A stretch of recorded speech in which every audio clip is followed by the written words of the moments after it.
Hey Google, stop. It's Sunday evening. It's time to battle the Sunday scaries with 21st century adulting office hours.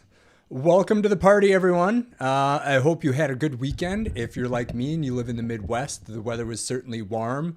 I went to the gym today and I got to Crunch Fitness, and usually the parking lot is like jam-packed full, and there was like 5 cars there. It was absolutely crazy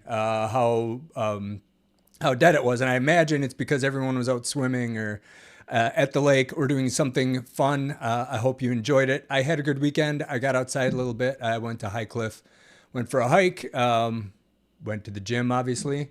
Took a couple of walks with Rocky, and I'm enjoying the weather. I'm also ready for the cooler fall weather that we have coming this week. Fall has always been one of my favorite times. My parents always canned tomato juice. I think that had something to do with it, like right at the beginning, just before fall started. Obviously, a huge football fan. I played football, so that was always nice, and I just enjoyed the weather a little bit. So welcome to fall. I hope it's going well. We're going to start off the show today with a couple of bits and bites from the past week. And I'm going to start off with the Saturday Night Live cold open. I was glad to see Saturday Night Live is back. I'm an early bird. I usually go to bed around 9 o'clock, wake up around 5 o'clock. So watching Saturday Night Live just doesn't work for me. I end up half asleep on the couch, even though it's really good. And it seems kind of wasteful. So I always record it. And I love the fact that it's on YouTube. You can watch just the bigger segments that they post there. I use a DVR and I watch the whole show. It's fun to watch it as a television show, and the kind of sequencing of it, right? They get you all entertained and happy, and then they bust into the weekend update. So I'm looking forward when tonight's show is done to sitting down on the couch and watching some more of Saturday Night Live. The one thing I will tell you about the cold open, it was funny. I think probably the coolest part of it is Colin Jost was in the cold open, and I don't really recall him ever being in the cold open or even in other segments necessarily. So to see him not behind the weekend update desk was pretty cool. He did an okay job. He did an okay job. I would watch again. I'd give him another shot. Lauren Michael, if you're listening, he's worth it. Give him another shot. What have you got to lose? So next, I spent some time on Whatnot over the last week. I'm still on that kick. I'm doing everything I can to earn more money so I can take care of saving up for retirement more and hopefully transition myself into a different career at some point over the next phase of my life. So one of the ways I'm doing that is also supporting my minimalism, trying to get rid of the stuff in the house that I don't use and is kind of taking up space, but it still like has value. I think it's good to get rid of it. I went through a phase of throwing everything out. Like the night before the trash would come to empty the trash, the garbage man would come. I would make sure I filled it up to the brim of all this like stuff, like the kids' school papers from when they're in grade school. Like my youngest is almost 17 years old now. I don't need to keep that stuff. I'm not going to look at it. He's not going to look at it. So a lot of that I threw away. But the kind of stuff I'm talking about that I'm selling on Whatnot is more board games. Especially I do a lot of deck building games. I got other books on there, a lot of nonfiction stuff you'd call maybe self-helps, other like reference or science type stuff about AI and neurology and psychology, all this weird stuff. And there's some fun stuff too. There's some science fiction and horror. And then I got a bunch of kitchen stuff, and don't get me started on that. Love you, Mom and Dad. Thanks for all the stuff I can sell. I've gotten quite a bit of money for it already, almost $200. To be honest with you, which is pretty good considering the time that I've put into it was relatively negligible, and it wasn't that bad. It was pretty easy once I figured out how to do it. So that was kind of the update from entrepreneurship. I got some other stuff I'm working on that we can cover in future shows, but I'll let you know once it's out there. And I got some experiences to talk about, not just what I'm doing, but some actual experience. An update on Rocky, because a lot of you at this point that are watching probably know me already. Rocky is doing well. He is still outside all the time. There's no issues with him. I think he actually does enjoy it most of the time. He doesn't bark very often unless he smells... if he smells me cooking, right? Because the microwave kind of vents out to where he's that area, and he'll smell it and he'll come over by the window and he'll start barking. But other than that, he's doing pretty good. No complaints. I did like things are progressing a little bit. Not going to get into the details, but I did call the vet, and the one piece of adulting advice that I would pass on that I learned this week is they said, think about if you have a pet, a loved one that is ill, cat, dog, whatever, turtle, hamster, and you think about the three favorite things that they have, the things they always get excited about. If they no longer get excited for two of those three things, that's probably when you need to consider that they're suffering more than they are still enjoying life. So thought I'd pass that on, save you a call to the vet for questions like that. So thank you, Rocky. Nothing. I called him. He didn't say anything. What do we have next on the list? Yeah, he is ready for fall. He's a bigger dog with thicker fur and dark hair, so he's doing okay in the 80 to 85 degree weather, but I'm sure he's going to like fall a little bit more. He'll have some more fun, especially when I go out for walks. Next of the week. So these are things that I'm going to try and have regular shortish segments. The first being Lost for Words. I've done this one before. Lost for Words is a card game. It's not going to want to focus on it, but it's a card game. You can buy $15-20, well worth it. And it's got words, and it's not going to focus.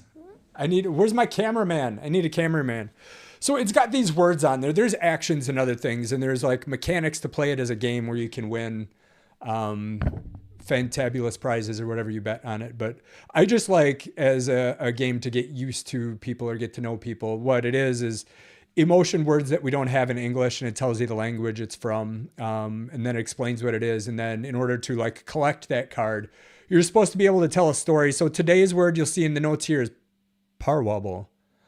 Parwhobble is a British word that means to control a conversation by talking nonstop. And I think we've all been there before. When I'm guilty of it, I think most often is when I've been a dad, and my kids will accuse me of monologuing, and I'm like, first, monologuing? Am I an evil? Like that's got all these bad connotations from the movie Incredibles. Monologuing is something that the evil people do, and is foolish because it gives away all their plans. So I'm like, don't put that on me. I'm not monologuing from my perspective. I'm talking to my children and I'm waiting and they're not saying anything back. So I'm assuming they don't get whatever it is. And I need to keep making my point until they assure me that, yes, Dad, I know what you're saying. I understand it. And you're absolutely right. So that's how I think I parwhobble sometimes. It's also something I've got friends, for some reason, I want to equate it with alcohol too. When people get drunk, I think they have a tendency to do that. They just start rambling, and they can dominate a conversation and keep rambling and rambling. Like maybe they're a little bit buttoned up when they're not drunk, and then they start to get drunk, and it all comes out. And once it starts coming out, they can't stop it. And you get on the phone with them, and on the phone is the worst. Because when you're on the phone, there's no like visual cues. You can't be like, no. You can't like let them know, right, Lainey? You know what I'm talking about? When you're on the phone, there's no like verbal cues to get them to, hey, shut up for a minute. I got to say something here. You just have to like be loud. Like those visual cues when you try to start to talk. Yeah. Body language is like 75% of communication. And when you don't have that over the phone, it can be hard to deal with people that parwhobble. See ya. Have fun. So that's parwhobble. There's somebody else I was hanging out with recently that we were listening. I do a podcast, Critical Culture, shameless plug. It's fun. I'm about to release a new episode on free speech tonight or tomorrow morning for anybody that watches. So keep an eye out for that. But we were in a car on a longer drive. And after I record the podcast, I need to listen to it to see if there's anything that needs to be edited or there's parts that need clarity. And I always want to like take it, like erase it all and start over, but it's good enough. I'm working on my pipeline. That's a different discussion. But the point is I started playing it when we were in the car. And then to that person, they thought it was me like parwobbling through my podcast. Like now I was dominating the conversation from the past because we were listening to my podcast. And I'm like, oh, I didn't really see it that way. And I asked for feedback because I'm looking for more feedback so I can do a better job. Same with this show. Any comments, likes, shares, all appreciated. It's cool. If not, I'm having fun. I hope you are. So I asked for feedback and stuff like that. And then when there was direct feedback about what was going on, I got a little like about it. Like now they were talking. It's not that I didn't want the feedback. It's that I wanted them to keep listening maybe and like give feedback after they listened to all of it. Or maybe I was upset because I was no longer dominating. I was no longer parwobbling and dominating the conversation in the car. They had something to say, and my words from the past were being overridden. So parwobble, if you've got a story about parwobbling, if you want to raise your hand and admit that you too are guilty of taking control of conversations by talking endlessly without letting anyone else speak. If this is you, let me tell you, monologue podcasting and live streaming shows like this are for you. Parwobble all you want. All right, so that is parwobble. Lost for words, word of the week. Next, we have the app of the week. And this is one that saw it in the news. I got like futurism is it's a topic that I follow on Google News, and I think something about this came up. So Huxe is pretty cool. It's part of Alphabet Labs. You install the app and it's AI, but it's meant to be like something to help you like catch up on your day at the beginning of the day. Like if you had a personal assistant summarizing your email from the past 12 hours, I don't know exactly if it targets unread things that are recent. I have no idea, but it's cool. And so it ties into your email, either Gmail or Outlook accounts. It can tie into your calendar and look at what you have coming that day. And it gives you a rundown of some of that stuff. I've done this 2 days now, and both days it told me about an email. It was, doesn't matter what it was. It was an important email, and it recognized it as an important email.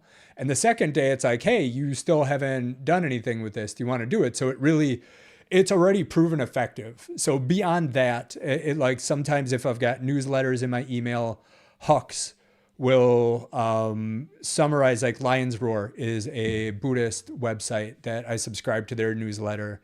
There was an email that I got, and it went through like a couple of the headlines from articles they had, and then it gave me a summary of one of the articles, and that was really cool.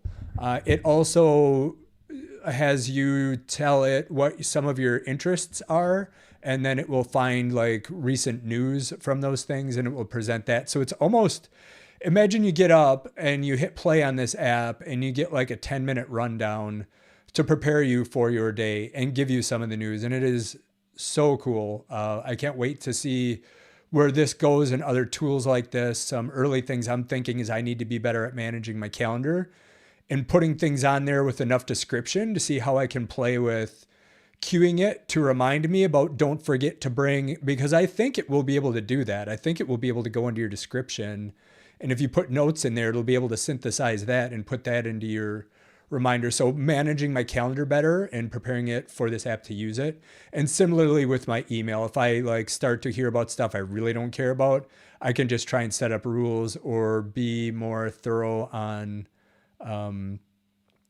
unsubscribing from things. And I think likewise on the news side, I don't think they've got the capability to do it yet, but I'd like to see a lot more controls over your ability to curate what type of news you get. And I'm still thinking through how that works. And if something of it is like, has to do with your sources, like I'm a subscriber to Ground News and I like their headlines, and I like the concept of it choosing like all the headlines and choosing like sites that are very high factual. I don't want something summarized that's like mixed facts and it's very biased, right? Like I I love tools like this. I love to see how we as users will get the ability to do our part, right? Like curate our calendar, curate our email. But if it's going to reach out and do news and stuff like that, I want to see us have more control over what that is. I think that's, I like retaining the idea and the ability to control what I'm shown as news and what takes up my time, because there's an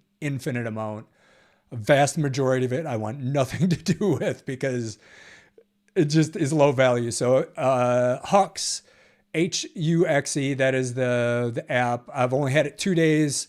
Those are my initial thoughts about it. I love it. I'm interested to see where it goes. I think this is definitely more of the future of AI. I was also reading a story.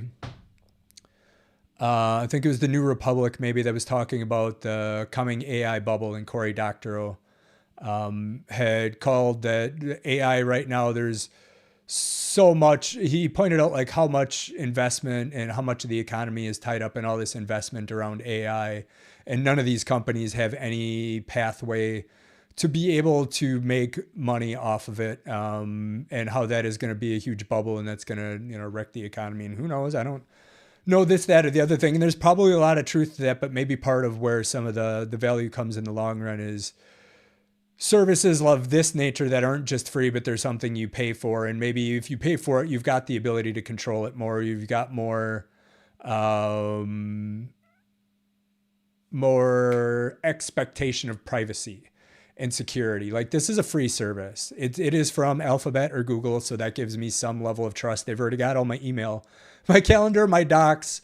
Like, I've kind of bought into the Google ecosystem. That's why I use Gemini. That's part of the reason why it was, I think, easy to use Huxe, or for me to trust it. But paid services and things of that nature, that like imagine like if you build it, they will come, and building all of this AI infrastructure, they don't know how they're going to charge a bunch of people money for this. And it's maybe like the people that built the internet, and they don't necessarily know how they're going to charge people all the money for this, but all these other businesses come on top. Like, let's be quite honest, the porn industry early on. And then once commerce became legal online, it was commerce, and all these other things, like, they drove a lot of the, hey, we're filling the data centers. We are the traffic that floods your pipes, that makes sure people want the broadband access. And it's probably not a great analogy one-to-one, but I think that's probably part of the hope for these companies. And part of what, frankly, they should aim towards is not necessarily that they capture that whole pie, but that they are developing ecosystems for companies that want to do AI development of products like this,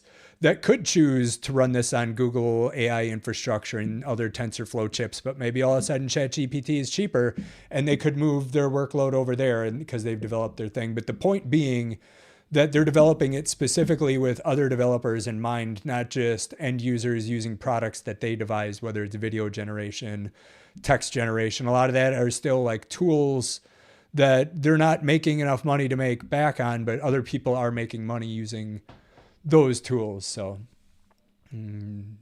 that is what I think about that. And I am excited about that future. That should be pretty cool. So Huxe is your app of the week. All right. Next up, we have the Strangest challenge from Earl Nightingale. So Earl Nightingale was a radio host. He's got a crazy voice for this type of stuff. And if you look for him on YouTube, there's a tons of stuff that is in his voice. I don't know how much of it is actual recordings from when he was doing his show, or even necessarily his words, but I'm sure his voice has been used in AI generation and put to new words that are, some of them are pretty cool videos. I know I've listened to some and enjoyed them. I don't know too much about him, but this challenge is pretty interesting. So this is something you may have an opportunity to use after the next segment of the show. But we'll just talk about the challenge briefly.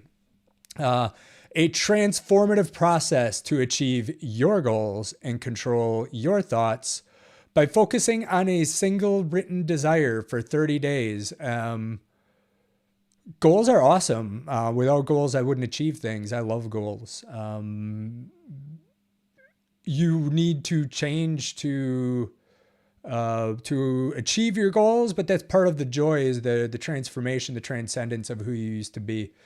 So goals are good things, but they're often hard to deal with. I think, and a lot of it is controlling your thoughts, right? Your focus determines your reality. Tony Robbins would tell you that, self-help guru from the 90s and the last 20 years, maybe it's from the 18th century. I don't know. He's been around for a while. Qui-Gon Jinn, Jedi Master, would tell you your focus determines your reality. So you've got goals you need to worry about. You need to control your thoughts to focus on your goals and not be sidetracked by all the negative thoughts. So how do you do that? And that's where this challenge comes into play. It suggests you identify a single goal. Identify one specific goal that you desire more than anything else and write it down in present tense. Like, I lost 80 pounds. Like, let's say we used to weigh 280 pounds, like 190 now. And I would write down the goal like 10 years ago is I lost 90 pounds and I'm healthy and I exercise every day and I'm so glad I did it. And, not the best goal for 30 days. Sidetrack here. But the point is you have a definite single goal, and writing it in the present tense means thinking about it like that, and write about it as if it has already happened. You create an index card. One side of the card, you write your goal. To lose weight, whatever it is, quit smoking. On the other side, you write the words, ask and it shall be given you, seek and you shall find, knock and it shall be open to you. So it's, there's a bit of like ritual enactment here to put you in the frame of mind where you're saying these things. And if you say them and you hear yourself saying them, you can believe that it is possible, that all you need to do is seek. And you're going to find what you need. All you need to do is knock and take action, and the way will be open for you. And multiple times throughout every day for the next 30 days, especially in the morning when your mind is clear from sleeping all night and you haven't packed it full of everything from the day, especially in the morning and at night. Before you go to bed, you want to clear out all that other stuff and seed your mind with these thoughts of your dream and these positive type of affirmations. And a couple times during the day to remind you. So this is the challenge for 30 days. Is it's not even necessarily talking about necessarily doing it. Obviously, you want to start working towards that goal too. But the challenge itself is just work on the mental piece. And I think the reason it is that way, because there's this idea that if you're doing this mental piece and you put the effort in to try and do the thing, it's going to be a lot easier to do. It's not actually like getting your shoes on and going outside that's all that hard. It's convincing yourself to do it. I'm going to go for a walk. And this is how you're cultivating this positive thinking. Because when you're cultivating the positive thinking, it doesn't just add, it kind of multiplies, because that positive thinking helps you do the positive thing. When you're doing a positive thing or you're thinking a positive thought, you're not going to be thinking a negative thing, because you can't be thinking two things at the same time. So those negative thoughts, it's not a matter, you know, and do this with faith and persistence, believing that you're going to achieving the goal, doing it for the full 30 days until you can start to see a difference in your mindset. Even if you don't see the goal in weight loss, you see a difference in your mindset and you feel better because of it.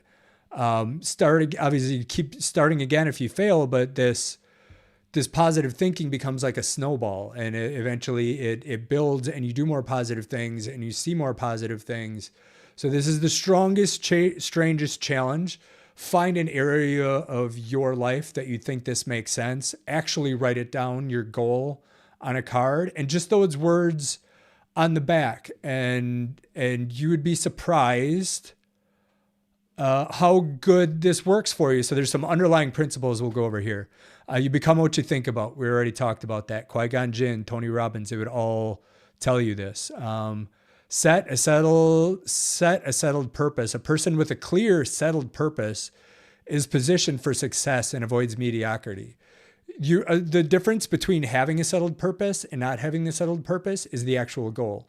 Right now, you want whatever it is. You want to be more social. You want to lose weight. You want to be just more at peace with who you are, because you're great the way you are. You don't need to do any of this stuff. You'd feel better maybe if you did, if these are areas where you're lacking where you want, it's great. You want it for a reason. You'd feel better.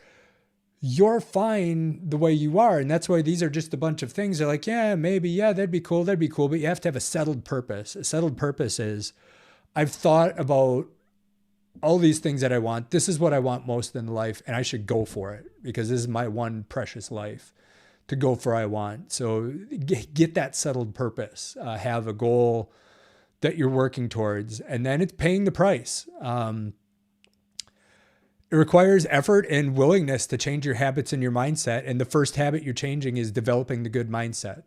And as you're developing the good mindset, it's going to be very easy if you're doing the thing, right? It's like going for a walk every day for a week. It's a great starter for whatever it is. I don't care if you want to write more, but you're like, hey, the first thing I'm going to do is I'm going to go for a walk 5-10 minutes a day, because like physical development is the first thing. It's like the foundation for anything you could do. You want to be more emotionally stable. You want to be more intelligent. You want to be more at peace with things. Like it all depends on physical health. Without physical health, all those other things are on shaky ground, and having a solid framework and a solid physical health helps you do all the things. Another part of Tony Robbins that bleeds into this is I saw a short video from him this past week that talks about the how versus the why. And his why is this is your purpose. He's talking about purpose and goal here. And that's what you focus on. The whole part of what he was talking about was you focus on the why, you focus on your goal, you focus on your purpose. That is a magnet that will draw you in. Often people think about that and they immediately think, how am I going to do that? How am I going to go for a walk? I live here. Or how am I going to start running? Don't worry, just go for a walk. Like, how am I going to do this? How am I going to do that? And what he was saying in the video is the how will show up. You focus on the why. All you have to do is focus on the why. It's like you're thinking too much about the how. You're not going to know what's available to you in the moment. You're not going to know how you're going to feel. You're not going to know how the weather is. You will find a way in the moment if you're just present on the moment. The only thing you need to focus on is the why. It's like you don't really like operate your brain, like tell it to do this, tell it to do that. It works best when you just let it go and you're like, I wonder about that. And you don't think about 50 different things. You just wonder. And then you're doing the dishes and 5 minutes later, you're like, oh yeah, this is how it could do it. And it's kind of the same concept. Worrying too much about the how is that kind of, trying to work your brain. Let your brain work. You just worry about the why. If you put that goal out there, you really want it, your brain is going to figure it out because your brain is a problem-solving machine. You may not know this, but your brain is a problem-solving machine. You just need to find the right problems for it to solve, and getting that settled purpose or that goal, and then getting your brain in gear with this challenge.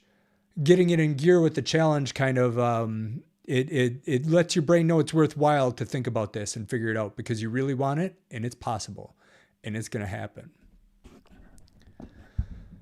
So that is the strangest challenge. I personally have not done it, but I've done a lot of other things that are similar to that. I've done like the gratitude journaling and, other things. I've done like goal for the year exercises, all sorts of different things. And we'll probably get into a lot of those later because some of them are pretty cool and I found pretty helpful.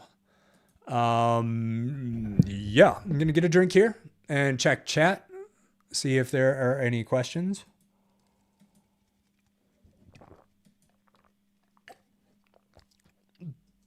That's all right. I think I can put the link to the show notes in chat if anybody is catching up late and wants to see those.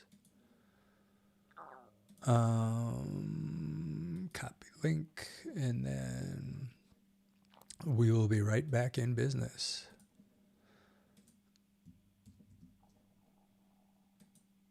There we go. Show notes are out.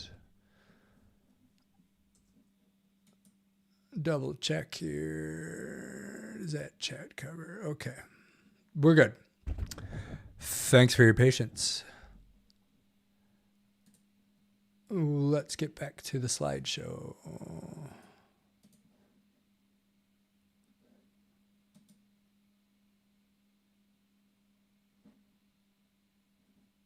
Hello. Yes, we are still live. Thank you very much. Now, on to the next segment. Live show. I am looking for someone to do quality and run tech for the show. If you're interested, let me know. I will teach you things. We will have fun. Next up on the agenda, we have loneliness, authenticity, and connection. So this is in response to a video that I saw the other day. Where was it? It was on YouTube. Go figure. That's where I spend most of my time these days. It was on video on YouTube, a really cool channel. I got the link there in the show notes so you can check it out.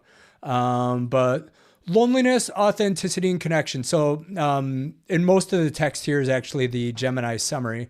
So this video provides a comprehensive analysis of the loneliness epidemic from psychological, neurological, and deep philosophical perspectives.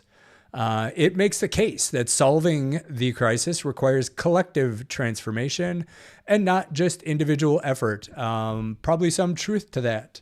So it starts off, you can read the notes. I'm not going to just read them to you. The invisible epidemic, it gives the stats on loneliness. How many people feel it? I know if there's 3 other people watching this right now, at least 2 of you has been lonely in the last week. All 3 of you have probably been lonely in the last year. It is in some ways worse than it used to be. Although loneliness, I think, was always a part of life. I don't think it's entirely new, but the epidemic side of it is, including how prevalent it is and how many deaths it causes. The health impact. So like the bottom 2 points here, I'll get into here. Loneliness increases hypervigilance for social threats. So your brain becomes overly sensitive to signs of rejection or criticism.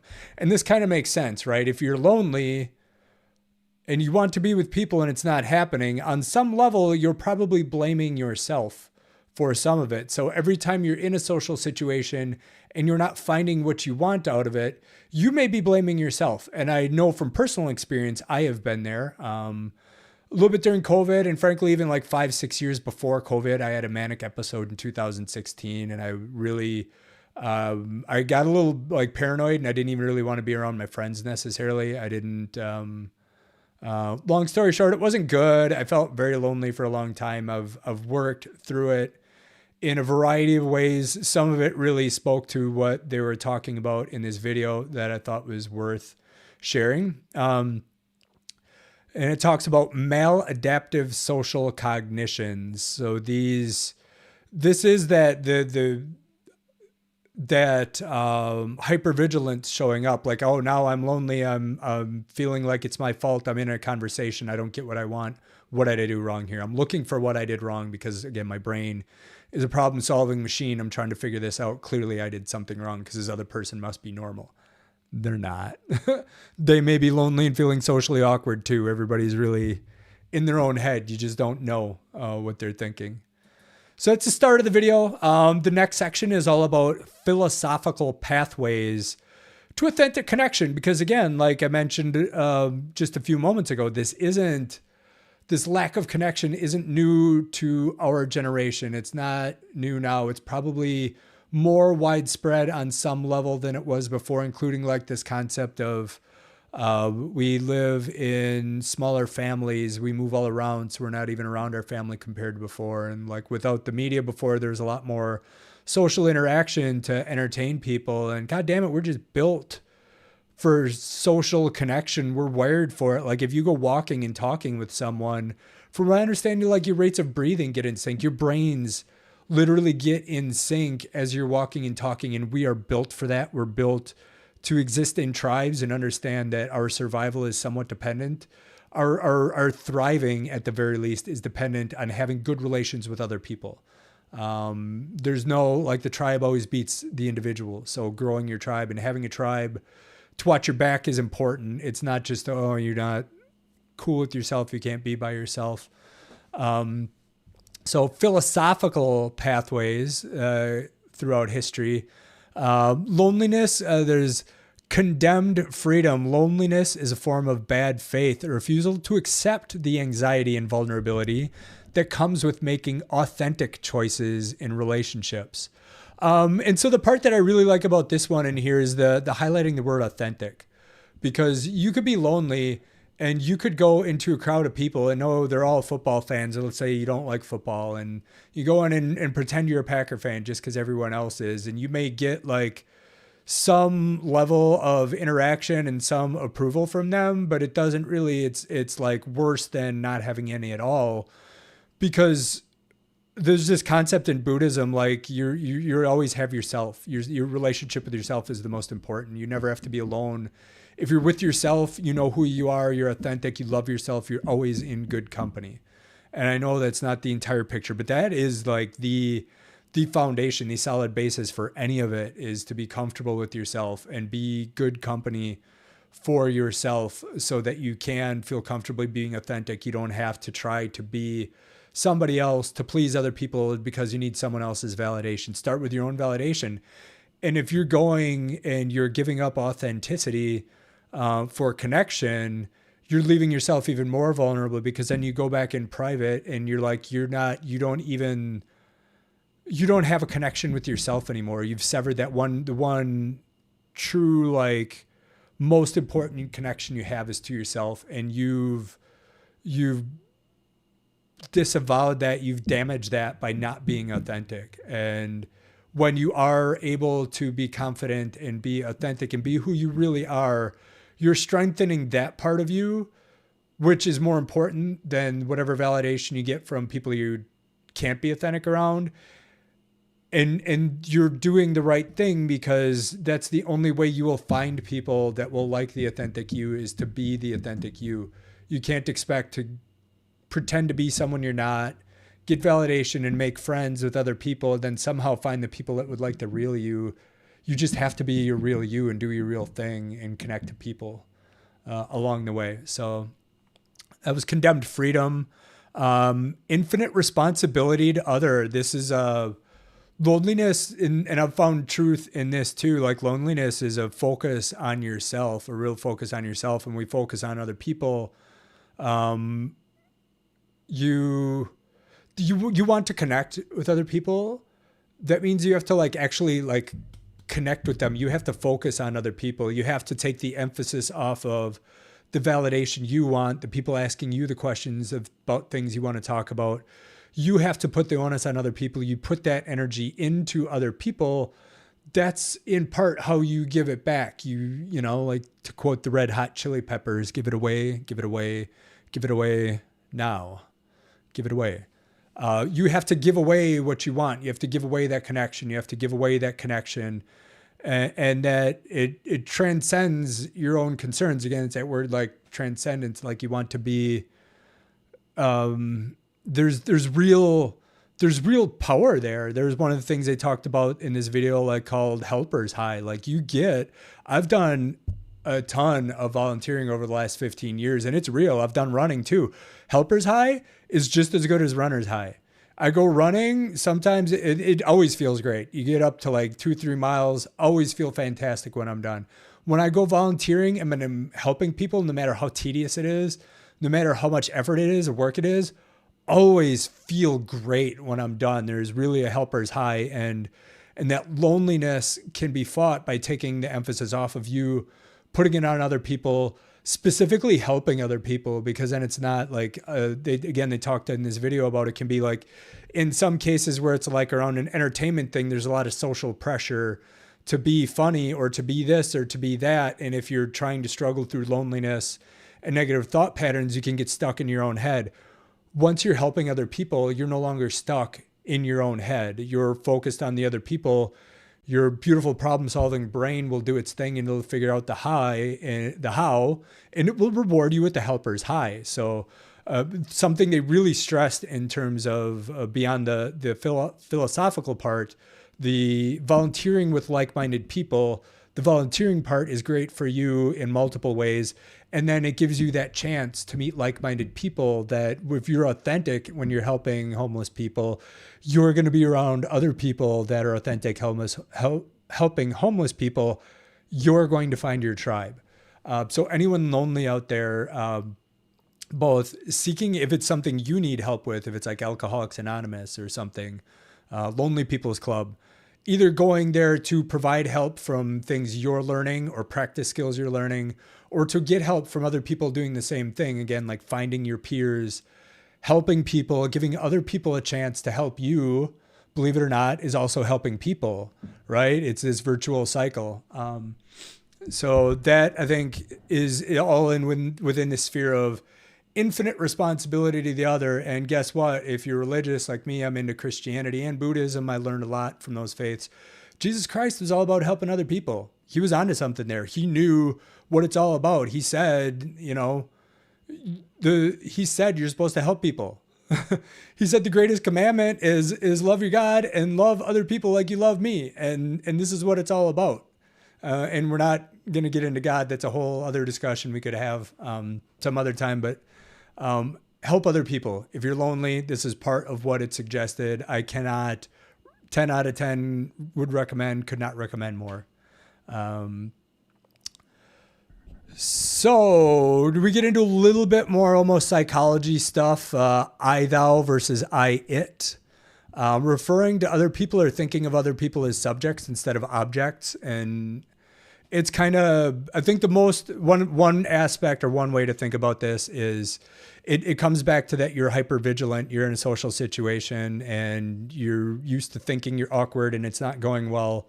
You're hypervigilant. You're almost at that point on some level thinking of the other person as a subject instead of an object. If you think about them as an object, it's perhaps easy to understand that they could be socially awkward. You have no idea what's going on in their head right now. It could be anything. They're a thou, they're another person. And that gives you liberty to have your odd thoughts, and it gives you liberty to be that kind of awkward and authentic. And that's the way it is, man. Like that's the way it is. Those moments of awkwardness are opportunities to help other people by showing grace. Whether they're being awkward and you're making no thing of it, or I don't know, whatever. That's I, thou. Being with human existence is fundamentally relational. Loneliness is a forgetting of this essential interdependence, which is restored by engaging in shared meaningful projects. So again, shared meaningful projects. Get involved with things that support your community, your local community, that are shared hobbies. Find new people. If you don't have enough people in your life, find new people. And I think one of the things I've learned about finding new people is you don't need a crowd of people. Most people need like 1 or 2 people, 3 people they can do regular things with and get a lot of their social interaction with that person in the context of something they're doing. And then you fill in some of the other gaps with like, hey, I'm the kind of guy that always tells jokes to cashiers at stores. They hate it because they got to treat me like I'm serious, right? Because I'm a customer. You can't laugh at the customer if he says something, but I'm always telling dad jokes. I'm like, no, it's okay. You can laugh. That was funny, right? Right? It was funny. Trust me. It was funny. It was funny. So yeah, human existence is fundamentally relational, and it's a nice thing about going out shopping too. You can even give people compliments like, hey, nice shoes or whatever. Like I make it a habit to try and talk to people at the gym because we're there for like 45 minutes together. And I talked to a guy on Saturday, and then he came back over and said hi today, and it was great. So I highly recommend, like, if you've got a few friends, mixing in some of that other stuff to, again, get like consistent practice in social situations, to give yourself a pat on the back. Even if you try and it doesn't go well, you tried. That takes bravery. That's part of the path towards getting better at it. So it's all good. It restores your faith in humanity because, hey, that guy was wearing something that I hate the Bears, and he's wearing a Bears thing, but I talked to him like he was a normal person, and maybe I shouldn't hate the Bears so much because we're all in the NFL, right? Packers, Bears, anybody? You know where I sit. Wisconsin for life. So that's the interdependence. Hannah Arendt, who is a brilliant political philosopher, talks about plurality and action. Loneliness is a lack of space of appearance where one can reveal their unique identity and make a meaningful contribution through action and speech. So again, like, it's good to be authentic. You want to be authentic. I think at some level, people there's nothing wrong with wanting to be in a space where other people see you as authentic and thinking, hey, I think this is a worthwhile lifestyle. People can see me like this. Maybe they can learn something from it.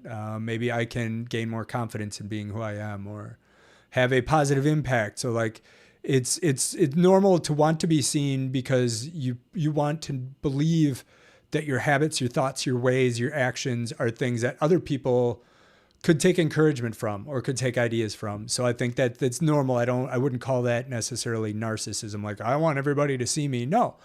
If you've got a healthy psyche, it could be perfectly healthy to want to be that person in the world. If that's not you, that's perfectly fine too. There's like 8 billion people on the planet. If we were all the same, man, that would be boring. So that part really rings true to me. And then we get to the second half of that, a meaningful contribution through action and speech. And that's meaningful contribution. It's volunteering. It's helping people. It's shared needs. It's something beyond just yourself. Because you know what? If you want to think about it selfishly, you will get something out of it. You absolutely will. But you're also giving something. And you're leading with the giving what other people need. In the end, you're getting something you need too. So it is meaningful. There's a little bit of selfishness. There's a little bit of taking care of yourself in doing stuff like this, because it will improve your life so much. So the next slide talked about some of the stuff we just went through. The technology is a paradox. It really separates us. It gives us a wrong impression about what other people's are lives. So it makes ours look even worse. If we see other people with people and we're like, oh, they're all with people, they're having fun. And you don't see, like, you post a picture of yourself like once every 2 weeks and it's something like that. And then the rest of the 2 weeks, it's kind of, eh. So it gives you the wrong impression. You're not actually connected to the other people on the other end.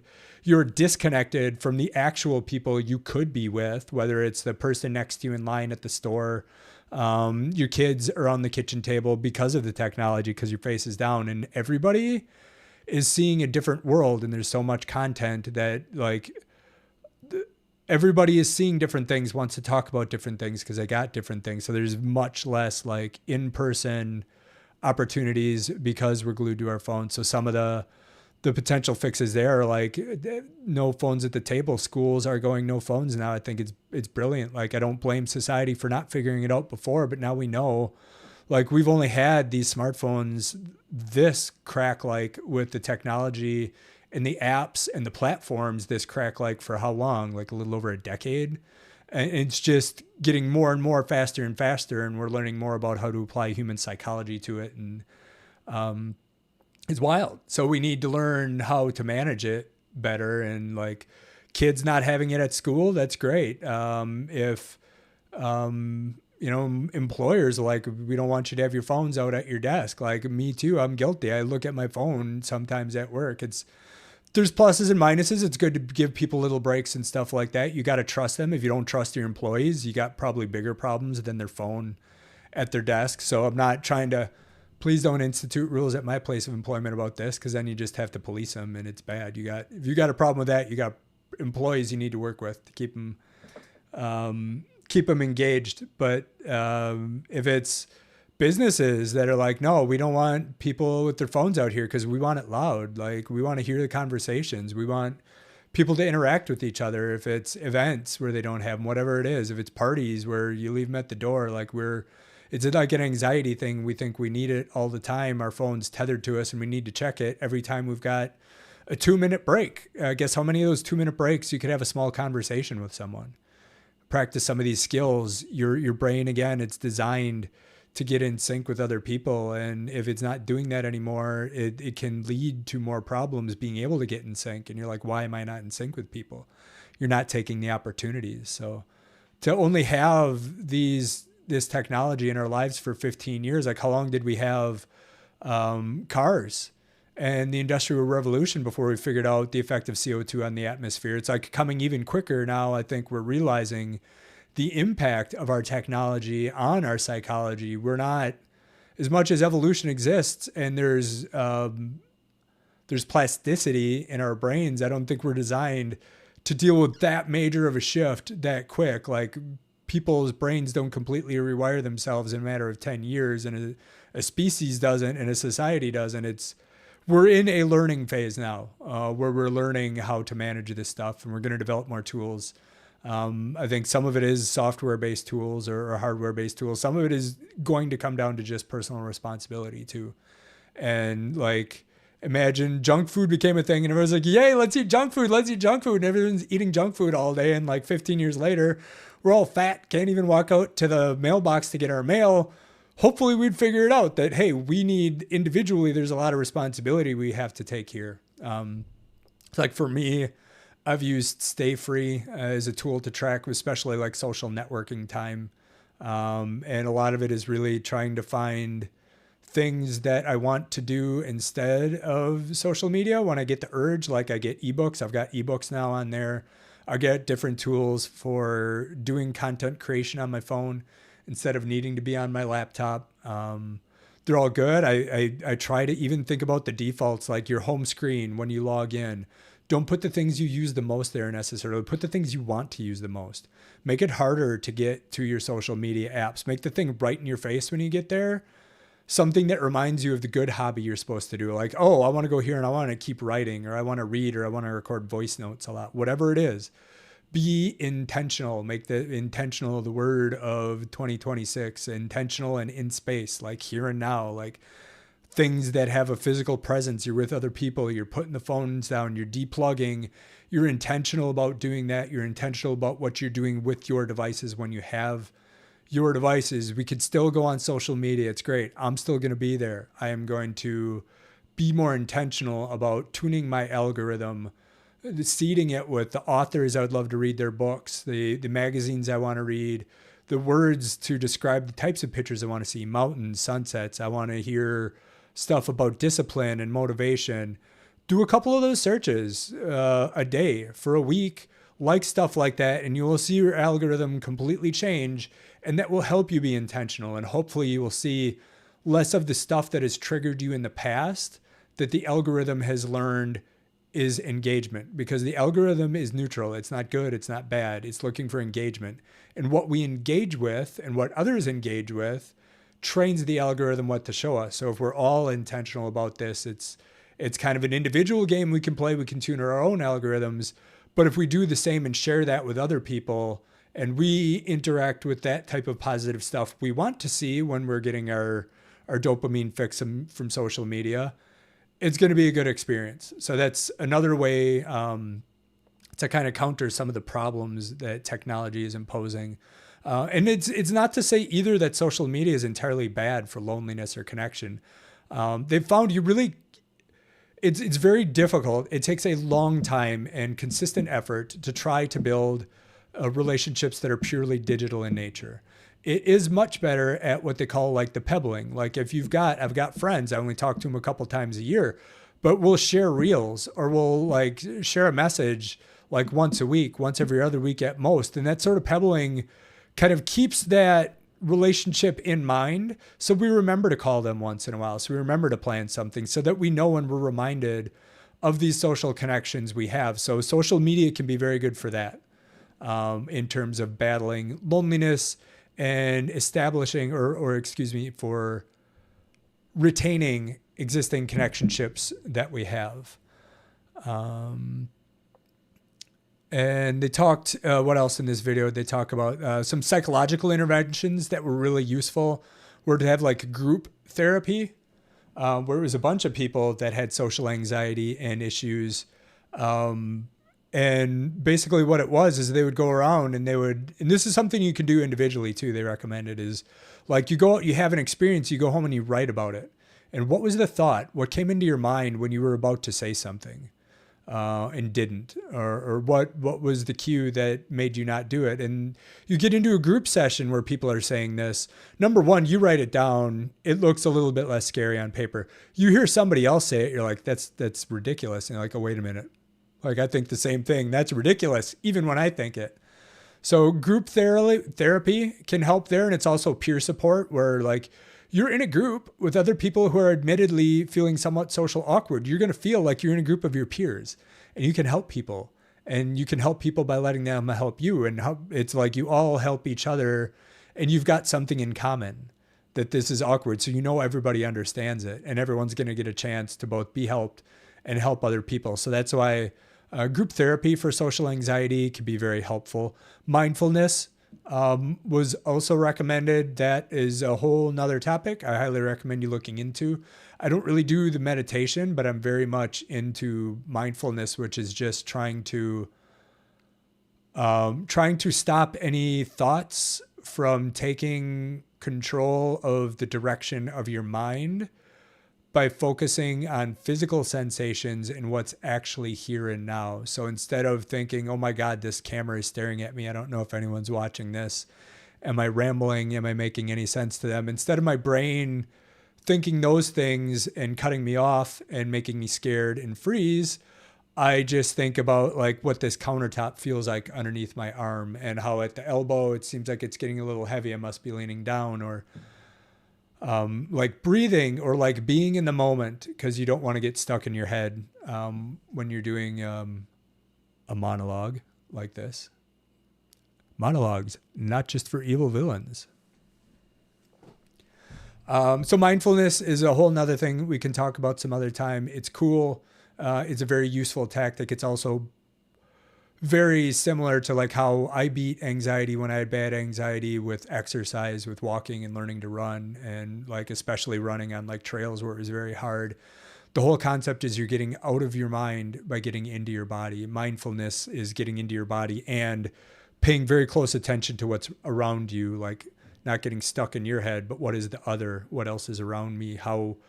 What is the experience of interacting with it? What does it smell like? What does it look like? What does it taste like? All those sorts of things. So mindfulness is a good way to, again, kind of kill those negative anxiety type thoughts that pop up in your head right before, or as you're thinking about approaching someone and saying something, or making you overthink what you want to say to them or what you're going to say next, or going, this is another one you're going to go through. I know you've gone through this if you've ever had social anxiety. You want to game plan the conversation. Like, I'm going to start here, and if they say this, I'm going there, and like build out this whole decision tree of how it could go. It's a waste of time. Know yourself, be curious about other people, ask questions, be appreciative. That's the way to go. Be mindful. So yeah, the video ends up saying it's a lasting solution requiring collective effort to rebuild the social fabric by building creative communities, workplaces, and public spaces that prioritize and encourage authentic, ongoing human encounter over efficiency and private accumulation. I think a lot of it is still personal. You can find ways to be less lonely. The technology can enable it. Like if you're looking for your like-minded group, check out meetup.com, check out Facebook groups with a priority on things you can do in person, face-to-face. All good. So that was loneliness, authenticity, and connection. The Gemini summary and my crib notes. I hope you like that. So what do we have? That is actually our show for today. I thank you all for coming. I am asking you for your support. If you enjoyed part of this show, share the show notes with people. I'm going to leave those up there. That's a new thing I'm going to be doing as part of the show. If you don't want to watch the whole thing, you can read my crib notes, watch the videos, check out the apps, all that fun stuff. I am asking for your support, though, by sharing, liking, subscribing, commenting, all that good stuff. If you're into anything I sell on Whatnot, buy that. I've got some other things in the works from an entrepreneurial perspective, like I mentioned before. Can't wait to share those with you. That is all for office hours tonight. Thank you very much for adulting with me. I hope you had fun. I hope you learned something. Hit me up. Have a great week. See you.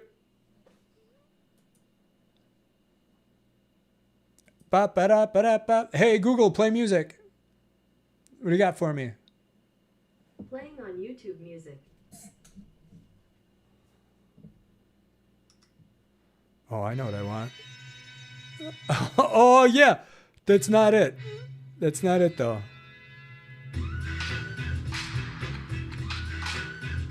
That's good.